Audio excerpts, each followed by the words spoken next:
Good morning to all. இங்க EBIT பத்தி இன்னொரு ப்ராப்ளம் ஒர்க் அவுட் பண்றேன். இதுக்கு முன்னாடி இருக்க வீடியோல ஒரு ப்ராப்ளம் சொல்லியிருக்கேன். இது second problem. A limited company has equity share capital of rupees 5 lakh. ஒரு கம்பெனில வந்து ஈக்விட்டி ஷேர் கேபிட்டல் வந்து 5 lakh rupees இருக்கு. அதாவது 5,000 shares of rupees 100. The number of equity share is 5,000. The value of one share is rupees 100. It wishes to raise a further capital of rupees 3 lakh. இந்த company என்ன பண்ணுது அப்படின்னா, the company needs decided to raise additional capital 3 lakh rice பண்ண போறாங்க for their expansion and other modernization plans. இப்போ இந்த 3 lakh அவங்க எப்படி எல்லாம் ரைஸ் பண்ண போறாங்க? They are giving 4 options.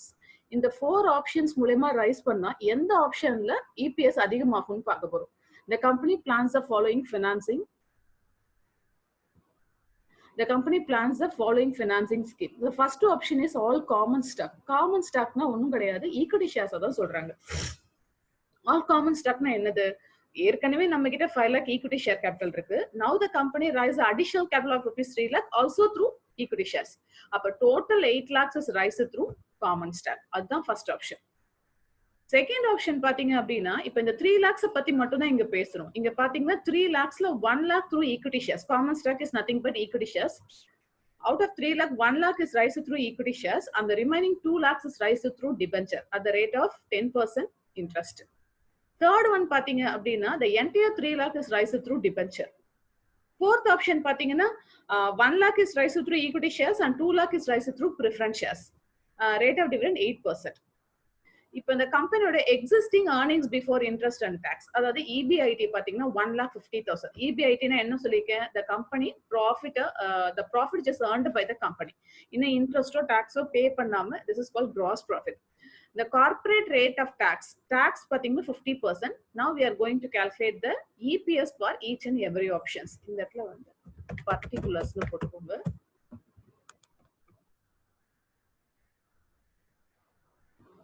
சரி, இங்க வந்து பாத்தீங்க அப்படின்னா காமன் ஸ்டாக் மூலமா ரைஸ் பண்ண போறோம். Entire 3 lakhs. ஓகேவா? இங்க பாத்தீங்க அப்படின்னா ஈக்விட்டி அண்ட் டிபென்ச்சர். ஈக்விட்டி மூலமா 1 lakhம், டிபென்ச்சர் மூலமா we are raising the capital through 2 lakh through debenture.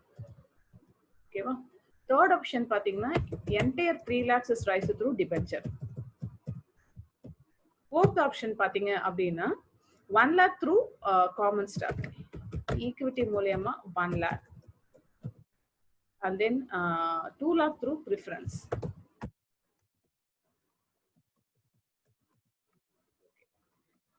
நான் ஏற்கனவே சொல்லியிருக்கேன், ஃபர்ஸ்ட் ஆப்ஷன் எடுத்துக்கலாம். ஏற்கனவே நான் சொல்லியிருக்கேன் EBIT ஃபர்ஸ்ட் எடுத்துக்கணும். EBIT is 1,50,000 is common for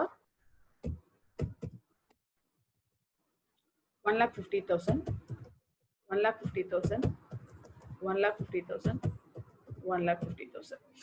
Usually EBIT is common for all the cases. இதுல இருந்து நம்ம என்ன பண்ண போறோம்? இன்ட்ரெஸ்ட் லெஸ் பண்ண போறோம். Less interest.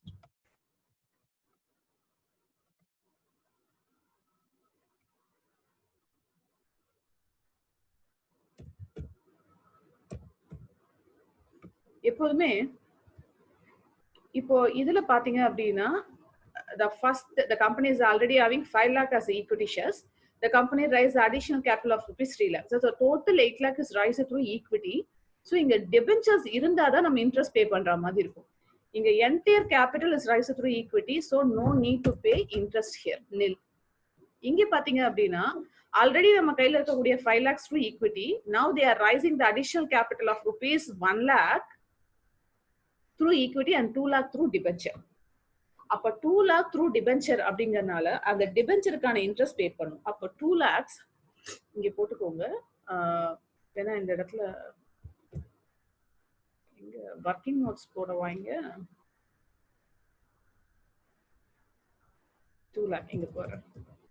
2 lakh ஸ்டார் எத்தனை percent? 10% divided by 100.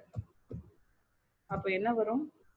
2 lakh into 10 by 100 னு போட்டீங்கன்னா 2,000 rupees. அப்போ 1,50,000 minus 2,000. ஓகேவா? இந்த இடத்துல இன்ட்ரெஸ்ட் வருமான்னு கேட்டீங்கன்னா, here the entire 3 lakh is raised through debenture. அப்போ 3 lakh star 10 divided by 100. அப்ப என்ன வரும் இன்ட்ரெஸ்ட் 3000 வருமா?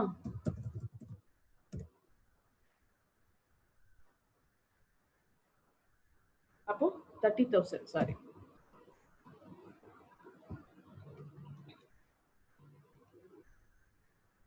இங்க 20,000 வரும். ஓகேவா? இங்க பாத்தீங்க அப்படின்னா the entire 3 lakhsல வந்து 1 lakh through equity and 2 lakh through preference. அப்ப இங்க டிபென்ச்சர்ல nil வராது, இங்க இன்ட்ரெஸ்டே வராது. ஓகேவா? இப்ப வேணும்னா இந்த இடத்துல வந்து இங்க போட்டுக்கோங்க இன்ட்ரெஸ்ட்ங்கறத. அப்போ 1,50,000 minus nil 1,50,000. இங்க பாத்தீங்க 1,50,000 minus 20,000 1,30,000. கரெக்டா? ஓகே. 1,50,000 minus 30,000 1,20,000. நெக்ஸ்ட் ஒன் பாத்தீங்க அப்படின்னா 1,50,000 minus nil 1,50,000. ஓகேவா? இப்போ இன்ட்ரெஸ்ட் லெஸ் பண்ணிட்டோம். Next we are going to deduct the tax. tax of எவ்வளவு tax ரெடியூஸ் பண்ண போறோம் அப்படின்னு கேட்டீங்கன்னா 50% tax. 50% அப்படின்னா நம்ம கையில இருக்கக்கூடிய ப்ராஃபிட் 1,50,000 அப்படின்னா அந்த 1,50,000ல டிவைடட் பை 2 போட்டீங்கன்னா 75,000 வந்து டாக்ஸா பே பண்ண போறோம். இங்க பாத்தீங்க அப்படின்னா 1,30,000 divided by 2 போட்டீங்க அப்படின்னா 65,000 is paid as a tax. 60,000 is paid as a tax. And then again 75,000 is paid as a tax to the government. அப்ப பேலன்ஸ் என்ன வரும்? 75,000, 65,000, 60,000, here 75,000. இப்போ நெக்ஸ்ட் நம்ம என்ன ரெடியூஸ் பண்ணணும்னு சொல்லிக்க preference dividend to preference shareholders. preference dividend. இப்போ இங்க பாருங்க, இங்க is there is any preference if you are raising the capital through preference here? No, we are raising the entire capital through equity. So இந்த இடத்துல nil. இந்த இடத்துல பாத்தீங்க அப்படின்னா we are raising the capital through equity and debenture. அதனால preference shareholdersக்கு இங்க dividend கொடுக்க தேவையில்லை, அதனால இங்கேயும் nil. இங்க எடுத்துக்கிட்டீங்க அப்படின்னா we are raising the entire capital through debt, அதனால இங்கேயும் nil. இங்க பாத்தீங்க அப்படின்னா ஈக்விட்டி மூலமா 1 lakhம் 2 lakh is raised through preference னு சொல்லிருக்காங்க. அப்ப எப்படி கொடுப்பீங்க? 2 lakh star எவ்வளவு percentage பாருங்க 8 divided by 100 preference shareholdersக்கு. அப்போ 2 lakh into 8 divided by 100 போட்டீங்கன்னா 16,000 as a preference dividend. இப்போ preference dividend எவ்வளவு வருது? 16,000. சரி, இப்போ இத லெஸ் பண்ணிட்டே வரணும். 75,000 minus nil 0 75,000. ஓகேவா? 65,000 இங்க அதுல இருந்து இங்க preference dividend கிடையாது, இங்கேயும் preference dividend கிடையாது. 60,000 இங்க பாத்தீங்க அப்படின்னா 75,000 minus 16,000 75,000 minus 16,000 59,000. ஓகேவா? இப்போ இதுதான் வந்து net income available to equity shareholders balance amount. இப்போ we are going to calculate the EPS.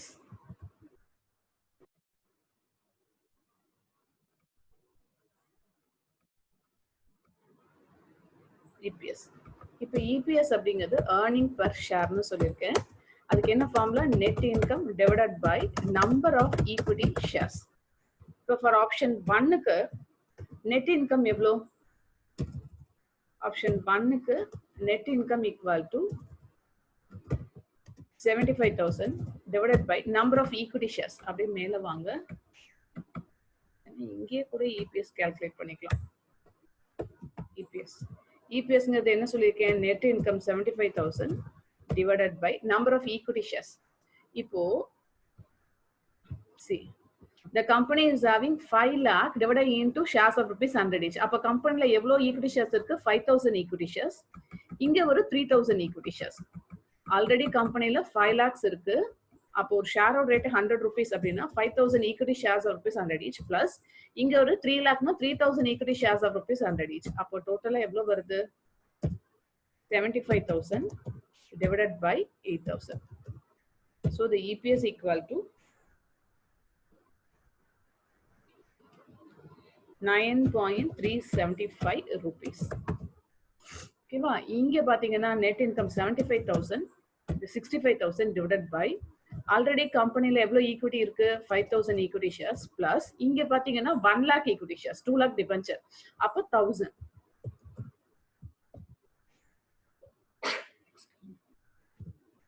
அப்போ 65,000 divided by 6,000 அப்போ EPS equal to rupees 10.8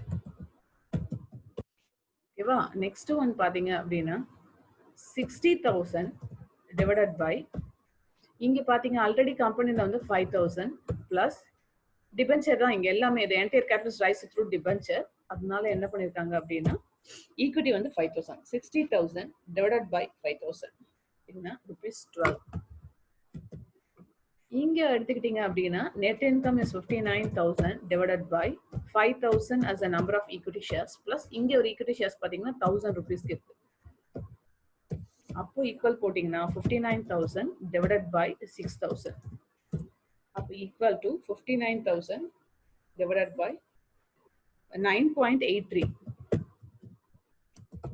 ஓகேவா சரி see EPS is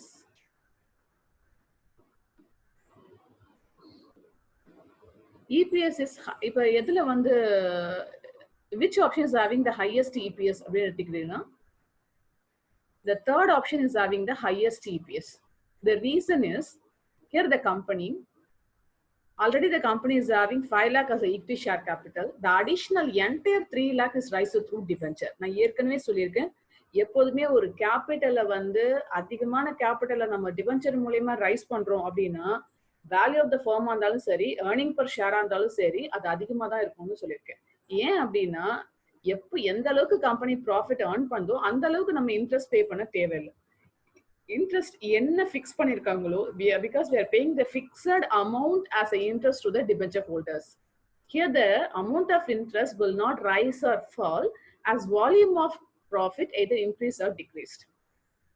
Profit increase ஆனாலும் இன்ட்ரெஸ்டும் ரைஸ் ஆகும் கிடையாது ப்ராஃபிட் கம்மியானாலும் இன்ட்ரெஸ்டும் கம்மியாகும்ங்கிறது கிடையாது ப்ராஃபிட் அதிகமானாலும் சரி கம்மியானாலும் சரி the amount of interest should be always constant.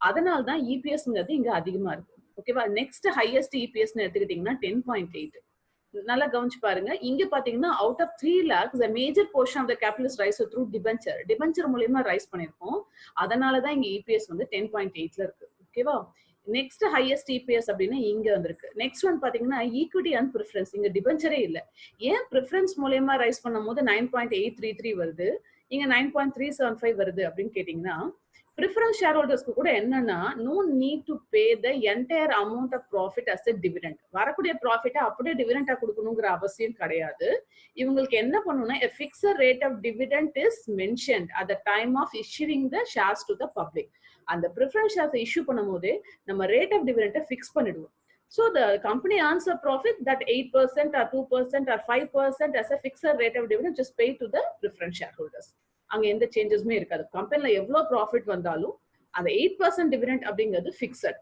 so the remaining amount எல்லாமே என்ன எங்க போகுதுன்னா for welfare of the company so it increase the wealth of the shareholders that's why the EPS is high in the case of fourth option இங்க பாத்தீங்க அப்படின்னா 9.375 rupees as a EPS in the first option it is very low when compared to the remaining three the reason is the entire capital is raised through equity so the whatever the profit earned by the company the entire profit is issued as a dividend to the equity shareholders that's why the EPS is decreased in the first option when compared to the rest of the three this is the reason அடுத்த வீடியோஸ்லயும் problems work out பண்ணுவேன் உங்களுக்கு doubt இருந்ததுன்னா கமெண்ட்ஸ்ல போடுங்க thank you